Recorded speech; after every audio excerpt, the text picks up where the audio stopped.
4 faktor yang membantu kamu untuk ikhlas dan tulus sebagaimana ilmu yang aku dapat dari Syekh Farid Naik di tour Dr. Zakir Naik kemarin. Di ruang berpikir hari ini, aku Asilatul Jilan pengen banget sharing sedikit ilmu yang aku dapat di tour Dr. Zakir Naik, tapi khususnya kali ini untuk pembahasan dari Syekh Farid Naik. Yang aku pikir ini hal dasar banget, tapi sering banget kita abai akan bagaimana kita sebagai seorang muslim untuk menjadi muslim yang ikhlas dan tulus. Yang mana niat dalam berislam itu sendiri hanya karena Allah. Yang pertama, Syekh Farid Naik bilang bahwa kita harus berpikir apakah setiap yang kita lakukan itu disukai Allah atau enggak, atau yang sering aku bilang sebagai taqarrub ilallah. Yang kedua, karena niat yang tulus karena Allah, maka itu besar di hadapan Allah. Ini sebagaimana hadis sahih dari Imam Bukhari, inna a'malu binniat, segala sesuatu itu bergantung sama niatnya.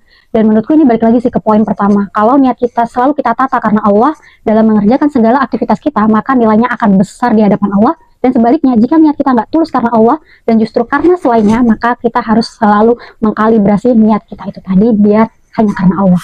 Yang ketiga, semakin kita mengingat Allah, maka kita akan semakin tulus dalam amal ibadah kita. Menurutku ini kembali lagi sih ke fisik kita ketika kita berislam, yaitu menggapai ridha Allah sebagai seorang hamba. Maka semakin kita mengingat Allah dalam melakukan segala aktivitas hidup kita, selalu melakukan poin pertama tadi, maka kita akan secara otomatis diingatkan bahwa nggak ada yang lebih baik dari melakukan aktivitas itu kalau nggak diniatkan karena Allah dan nggak dipertimbangkan atau disandarkan apakah aktivitas itu Allah ridho apa enggak. Karena hanya dengan itu baru bisa nih segala aktivitas yang kita lakukan itu disebut sebagai ibadah. Dan kalau kamu bisa melakukannya secara konsisten, akan terciptalah amal yang tulus dan ikhlas hanya karena Allah. Dan yang keempat ini udah biasa kamu dengar tentunya, yaitu berteman dengan orang-orang yang taat. Maka kamu akan semakin ikhlas dalam bertindak.